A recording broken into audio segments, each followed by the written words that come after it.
Hello বাগানি বন্ধুরা, আশা করি তোমরা সকলেই খুব ভালো আছো। ভালো আছে তোমাদের বাগানের প্রতিটা গাছ। আমি তোমাদের বাগানি বন্ধু মামন। আমার বাগানের সব গাছ কিন্তু ভালো আছে এই গরমেও। টবে কিন্তু আমার বাগানে সব ধরনের গাছ আছে। টবের মধ্যেই সব ধরনের গাছকে আমি কিভাবে ভালো রেখেছি আজ তোমাদের সাথে শেয়ার করব। এই গরমেও কিন্তু আমরা আমাদের বাগানের টবের গাছগুলোকে কিন্তু অবশ্যই ভালো রাখতে পারি। টবের গাছকে ভালো রাখতে হলে অবশ্যই প্রথমেই কিন্তু আমাদেরকে লক্ষ্য রাখতে হবে টবে যে জল নিকাশি ব্যবস্থা আছে সেই জল নিকাশি ব্যবস্থা যাতে ভালো থাকে। অতিরিক্ত জল যাতে টবের নিচে দিয়ে বেরিয়ে যায় অবশ্যই সেদিকে কিন্তু খেয়াল রাখতেই হবে। সঠিক টব কিন্তু আমাদের নির্বাচন করতে হবে। বড় গাছের জন্য বড় টব আর ছোট গাছের জন্য কিন্তু ছোট টব নিতে হবে। টবের গাছগুলোর কিন্তু খাবারের চাহিদা সব সময় বেশি থাকে, তাই প্রত্যেক মাসে কিন্তু টবের গাছগুলোকে অবশ্যই খাবার কিন্তু দিতেই হবে। টবের মাটিতে যদি খাবারের অভাব থাকে গাছ কখনোই ভালো হবে না। এখন কিন্তু খুব গরম পড়েছে। এই অতিরিক্ত গরমে কিন্তু আমাদের গাছে খাবার দেওয়া একদমই বন্ধ করা চলবে না। গরমেও কিন্তু গাছেদের খাবারের চাহিদা আছে, তাই খাবার কিন্তু অবশ্যই দিতে হবে, তবে একটু পাতলা করে দিতে হবে। অবশ্যই প্রত্যেকটা দিন দুবেলা কিন্তু গাছকে স্নান করাতে হবে, টব ভরে জল দিতে হবে।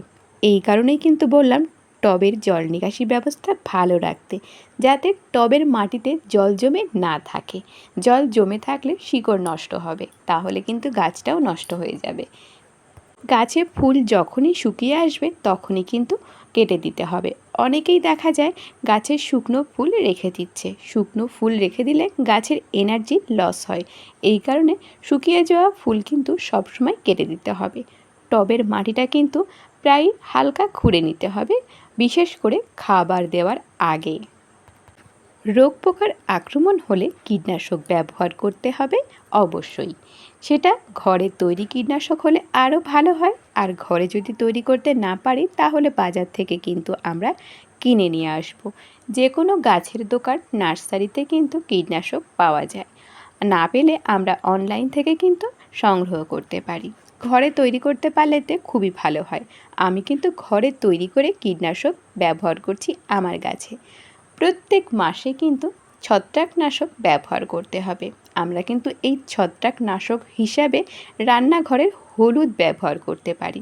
1 লিটার জলে 1 চামচ কিন্তু হলুদ গুঁড়ো ভালো করে গুলে নিয়ে ঝাঁকিয়ে নিয়ে গাছের পাতার উপরে নিচে স্প্রে করতে পারি। টবের মাটিতেও কিন্তু ব্যবহার করতে পারি।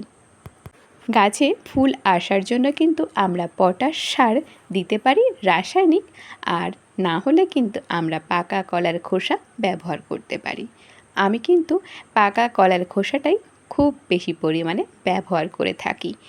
রাসায়নিক পটাশ খুব একটা ব্যবহার করি না বললেই চলে। যখন পাকা কলার খোসা থাকে না তখনই কিন্তু আমি এই রাসায়নিক পটাশ ব্যবহার করি। রাসায়নিক পটাশ এমওপি অথবা এসওপি যে কোনো একটা কিন্তু আমরা ব্যবহার করতে পারি। আমরা যদি প্রত্যেক দিন দুবেলা গাছকে স্নান করাই তাহলে কিন্তু কোনো রকম রোগ পোকার আক্রমণ কিন্তু হবে না, তাই তখন কিন্তু কোনো কীটনাশক ব্যবহার করারও দরকার হবে না। গাছের রোগ পোকা না হলে কীটনাশক ব্যবহার না করাই কিন্তু ভালো। এই পদ্ধতি করেই কিন্তু আমার বাগানে সব ধরনের গাছকে এই গরমেও ভালো রাখতে পেরেছি। ছোট গো ব্যাগ ছোট টবেও কিন্তু গাছগুলো সুস্থ আছে, সুন্দর সবুজ সতেজ আছে, রোগ পোকা মুক্ত আছে, গাছ ভরে ফুল হচ্ছে। কিন্তু আমার গাছগুলো কিন্তু খোলা ছাদেই আছে, কোনো রকম ছায়া কিন্তু তারা পায় না। সব সময় কিন্তু তারা সরাসরি রোদেই আছে, ভালো আছে তবুও।